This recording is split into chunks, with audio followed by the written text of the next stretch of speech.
Yan, lumipat ulit, wala siyang ingay. Lumipat ulit, wala siyang...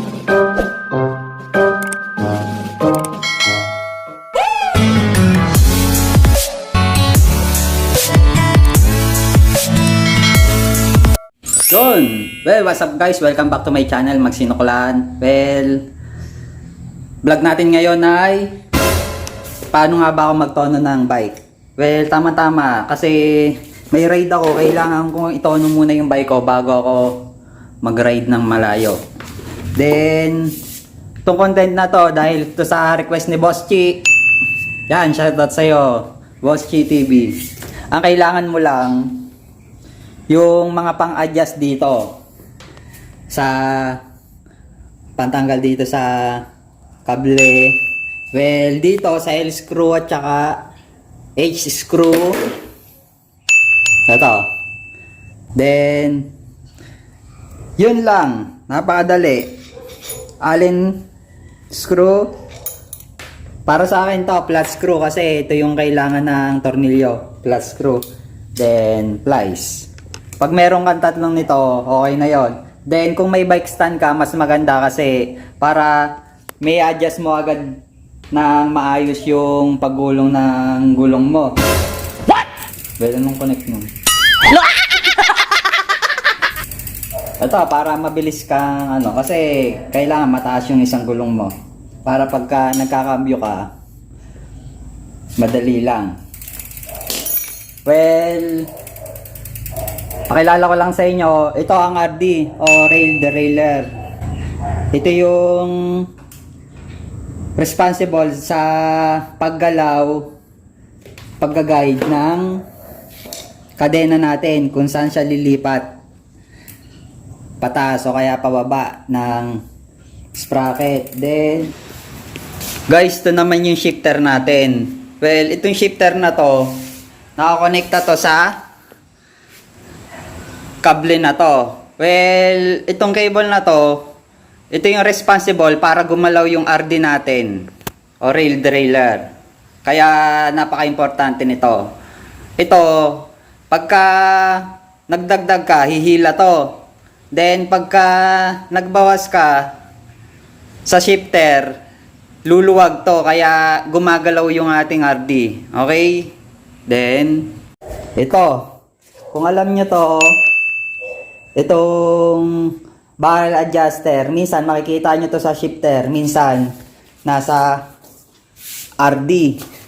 Well, yun sa akin, nasa shifter, kaya yon. Bago nga pala kayo mag-adjust dito, kailangan yung pinaka chain nyo nandito sa pinaka mababang gear. Then, kung naka 2x kayo, o kaya 3x, dapat nasa pinaka malaking gear. Yan, nasa malaking crank. Then ito, nasa maliit na gear. Okay? Well, start na natin. Itong H screw at saka L screw, responsible siya sa limit adjuster ng crank natin. Kasi, once na sobrang adjust mo, minsan lalabas siya dito. O kaya, lalabas siya dito. Pag lumabas siya dito, o kaya dito, alam niyo na mangyayari. Gastos yun. Okay? Well, ito, pakita ko. Guys, makikita nyo naman yung itong derailleur natin. RD. Ito, ang H limit at L limit, pwede niyang itulak hanggang i-align hanggang labas. Nakikita nyo naman.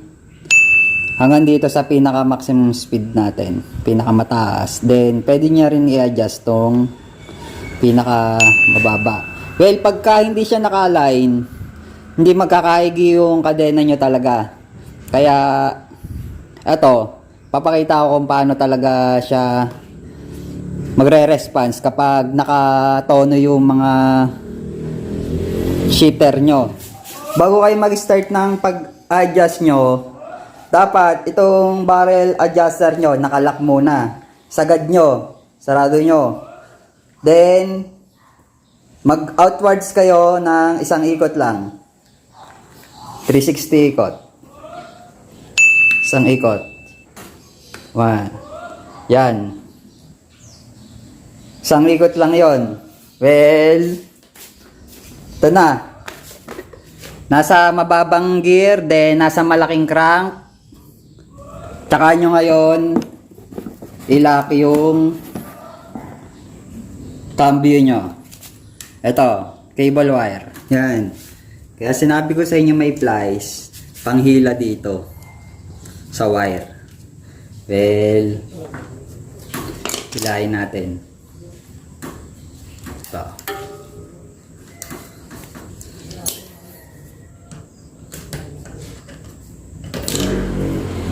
Higpitan na natin siya.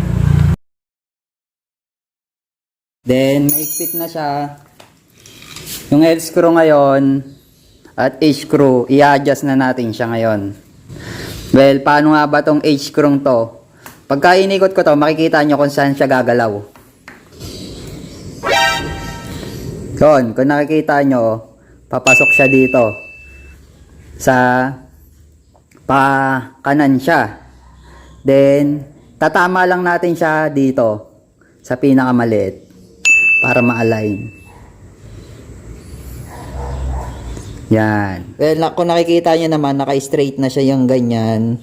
Well, pwede na natin siyang i-shift ngayon. Testingin natin siya kung mag-shift siya.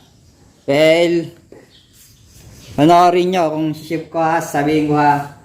Ito, per speed. Then, shift ko ng 1. Yan, lumipat siya. Pangalawa. Well, kung maingay siya, tapos tumatalon, minsan lumilipat o kaya hindi lumilipat, meron tayong barrel adjuster. Ito. Yung barrel adjuster. Minsan, nandito siya sa may shifter. Minsan, nandito siya sa may RD natin, malapit. Well, pipihitin nyo lang yon para ang inwards, paluwag, then yung outwards, pasikip. Kaya, pagka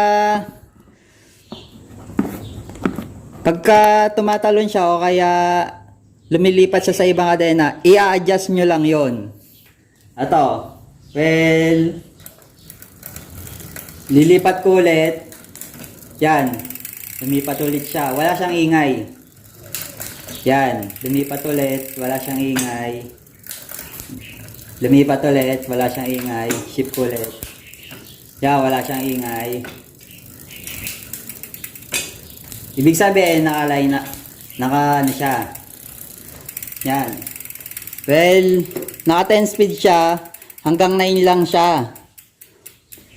Hanggang 9 lang ang lipat ko. Then, para may tama nyo yung sa L screw, kasi pagka dito mo na siya ilalagay, kailangan, kung nakatubay kayo o 3x, pinakamaliit kayong crank. Kaya lilipat natin siya. Shift ko muna doon.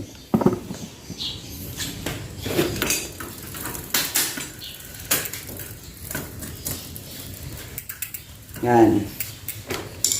Then, malalaman natin kung tatalon siya doon. Sa L screw natin siya i-shift. I-adjust ngayon sa L screw. Titingnan natin kung tatama ba siya.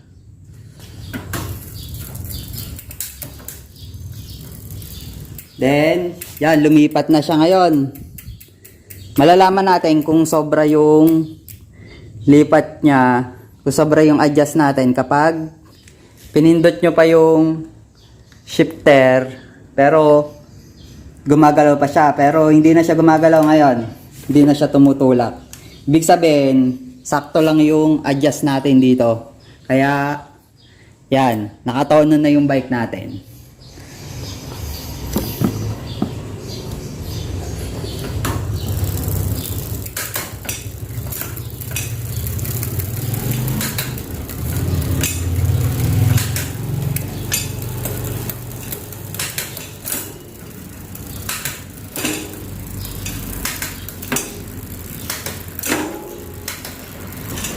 Yun. Tapos na tayo. Nakatono na yung bike ko. Well, May natutunan ba kayo? Well, sana nag-gets nyo yung instruction ko kasi ganun lang ako magtono ng bike. Then, yun talagang nakikita ko rin na ginagawa ng mga technician sa bike shop. Kaya yun. Pag marunong ka magtono ng bike mo, may mas savings ka na rin. Kasi magkano rin ang patono ng bike. Minsan 30 pesos, minsan 50 pesos. Kaya yun. Yun lang. Well, don't forget to like and subscribe my channel, Magsinuklan. Thank you. Sana nakatulong yung pag-share ko ng pag-tono ko ng bike. Okay? Alright, alright, alright.